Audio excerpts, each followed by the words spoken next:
वह गुरुकुल से मिलती है, वो शिक्षा से ही मिलती है। वो ज्ञान ही है जो आपको मोरनी की तलहटियों में बसे इन दूर दराज के ग्रामीण क्षेत्रों से उठा करके कहीं न कहीं राष्ट्रीय और अंतर्राष्ट्रीय स्तर पर ले जाकर के और आकाश में चमकाने की क्षमता रखती है। वह है तो केवल विद्या और दीक्षा शिक्षा ही है।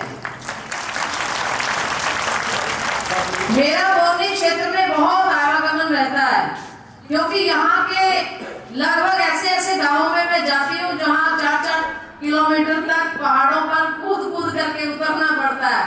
बिल्कुल नीचे तलहटी में 8-10 घरों का ही यहाँ गांव होता है।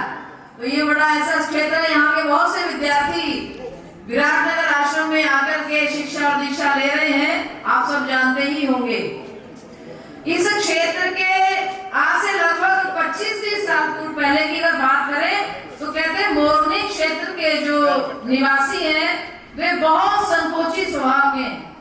ये बहुत भीरू किस्म के जाने जाते थे। ऐसा कहते बाहर से कोई गाड़ी आ जाए तो कूद जाते थे पहाड़ से, पता नहीं कौन आ गया। उसका कारण क्या था? उसका कारण यही था कि बहुत लंबे काल तक, बहुत लंबे समय तक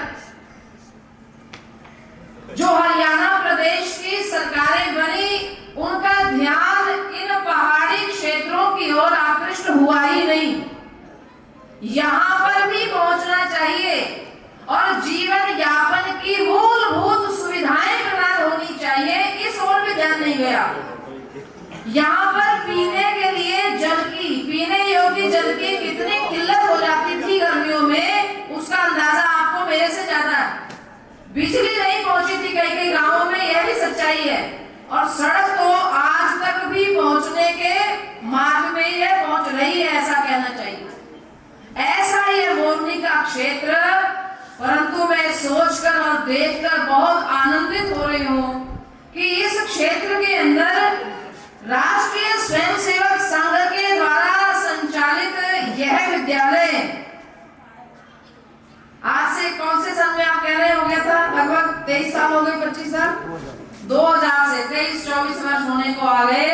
अब तो रजत जयंती मनाई जाएगी अगले वर्ष तो यहाँ, और रजत जयंती मनाई जाए उसके लिए भवन का और भी ज्यादा सौंदर्यीकरण भी होना चाहिए और विस्तार भी होना चाहिए। तो माननीय विधानसभा स्पीकर आपके मध्य बैठे, अच्छी उन्होंने, मैं तो यही कह रही थी कि जल्दी से दे देना, तो उन्होंने आश्वासन दिया है कि 1 महीने के भीतर ये आश्वासन मैं इनका इसलिए दोहरा रही हूँ कि आप मैनेजमेंट वाले पीछे बड़े रहना। मैंने आपकी सिफारिश पहले कर दी है, 1 महीने के भीतर, पीछे भी पड़ने की जरूरत नहीं है। ये आपको बहुत बहुत शुभाशीष है इस क्षेत्र के निवासियों का। मोरनी के क्षेत्र में शिक्षा के इस उच्चतम आदर्श को आज हम बैठ करके देख रहे हैं। बड़े गर्व के साथ मैं ये बात आज आपके सामने रखती हूँ। अभी मैं कल भी पिंजौर क्षेत्र के एक बड़े प्रतिष्ठित विद्यालय के कार्यक्रम में थी और वे संभवतः विद्यालय के एक कोने को मेरे से छिपा कर रख रहे थे, लेकिन मैंने भी हठपूर्वक झांक कर देख लिया यहाँ क्या हो रहा है। और फिर मैंने खूब फटकार लगाई उनको। क्यों? मैंने कहा कि आज मोक्षदा एकादशी की तिथि में, श्रीमद् भगवत गीता की जयंती के उपलक्ष्य में, और आपने ये लाल सितारे टांगे हुए विद्यालय में आपको शर्म आनी चाहिए। आज मैं गर्व के साथ ये बात कहती हूँ कि मैं ऐसे विद्यालय के प्रांगण में खड़ी हूँ कि जिसमें आज के दिन कोई स्मृति में भी नहीं है ऐसे वाहियात त्योहार मनाने। ये भारत देश है, माफ करना कुछ लोगों का विचार मेरे से भिन्न हो सकता है, परंतु ये सच्चाई मैं आपके सामने रखती हूँ। मैंने उस विद्यालय से पूछा, अरे मूर्खो, तो क्या फिर कहने लगे कि भाई सब लोगों के साथ मिलकर रहना सिखाना है, सब धर्मों से मेल जोल सिखाना। हमने कहा तो क्या ईद भी मनाओगे?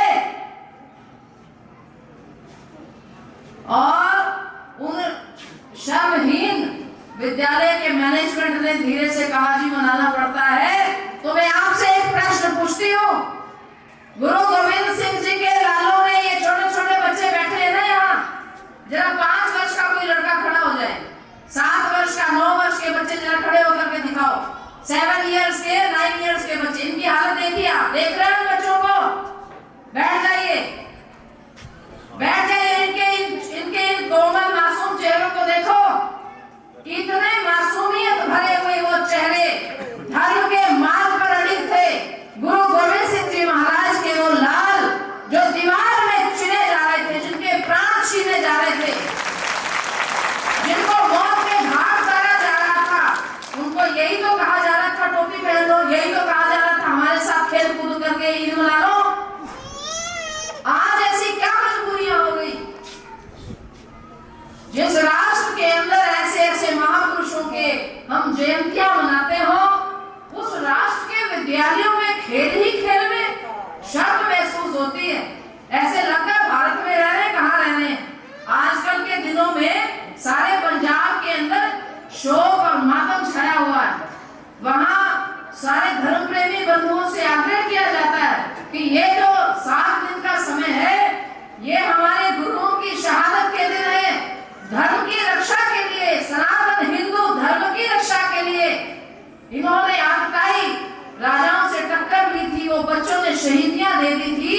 तो पंजाब के अंदर बहुत से घरों में कोई आनंद उत्सव नहीं मनाया जाता इन दिनों में। वो कहते हैं घर के अंदर मीठा भी नहीं बनाया जाता, घर के अंदर मीठा प्रसाद बनाने की, मिठाई खाने की भी आजकल इन दिनों के अंदर पाबंदी है।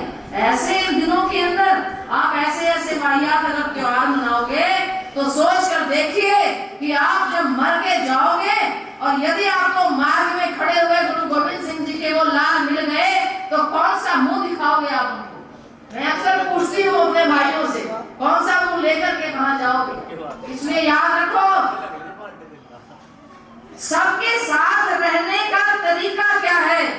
सबको भोजन मिले, सबको पानी मिले, जीवन जीने का अधिकार मिले, शांति पूर्वक इस देश के अंदर अगर जन्म लिया तो सबको शांति पूर्वक रहने का अधिकार मिले, यह हमें सुनिश्चित करना है।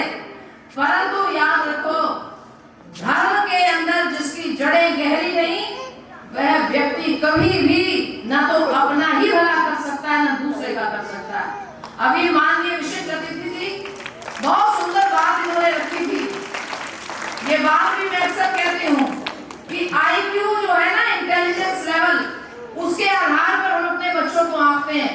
मेरिट आई तो कितने % का कट लग गया, 90% कौन लाया, आजकल तो 99.9 और अब तो ऐसा सिस्टम आ गया कि 10% मिलता है। कहने का भाव कि ये बच्चा तो 100% सही है, जो कि एक असंभव घटना है, ये असंभव बात है।